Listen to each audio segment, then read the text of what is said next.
দিনটি ছিল সরস্বতী পুজোর দিন। আর এই দিনে আমার এই লুকটাতে সব থেকে যেটা স্পেশাল ছিল সেটা হলো আমার এই হ্যান্ডমেড জুয়েলারিসটা।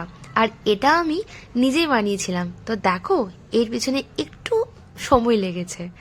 আমার এই সময় চলছিল নাইট ডিউটি।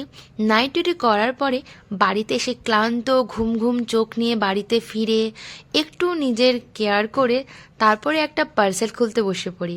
আর এই পার্সেলটা আমি মিশো থেকে ফার্স্ট টাইম পারচেস করেছিলাম, কারণ এতে রয়েছে মোল্ডেড ক্লে, আর যেটা দিয়ে আমার প্রথম কাজ। অনেকদিন থেকে ইচ্ছে ছিল যে কোনো হ্যান্ডমেড জুয়েলারিস পরবো শাড়ির সাথে, একদম সিম্পল একটা লুক ক্রিয়েট করব।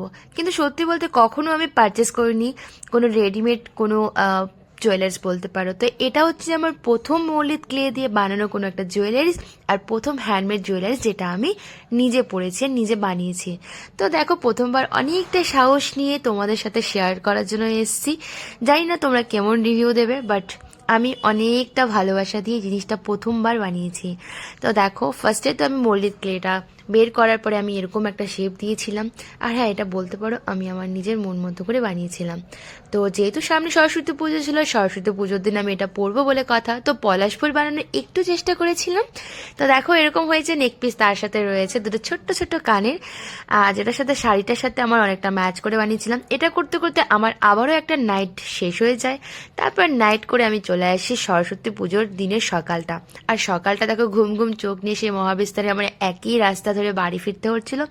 বাড়িতে আসার পরে তারপর দেখছি যে সকালবেলায় দুজন আমার গেটের সামনে, আর দুজনকে দেখে আমার বাচপন মানে ছোটবেলার কথা মনে পড়ে গেল। বসে পড়লাম যে সেটাকে ভার্নিশ করতে হবে। রৌদ্র দিয়েছিল, সকাল সকাল ভার্নিশ করে রেখে দিই রৌদ্রের মধ্যে, তার কারণ আমি সন্ধে হলেই তো এটা পরবো।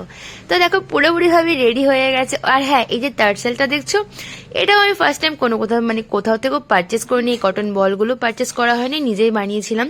হ্যাঁ, বলতে পারি ইউটিউবে ভিডিও দেখেছি, তারপরে এগুলো আমি ট্রাই করেছি বানানোর জন্য। ফার্স্ট টাইম আমার এতটাই হয়েছে, আমি এতটাই করতে পেরেছি, এর থেকে ভালো হয়নি।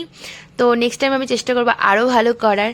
আর এই যে দেখতে পাচ্ছ লুকটা আমার কেমন লাগছে, সিম্পল একটা শাড়ির সাথে।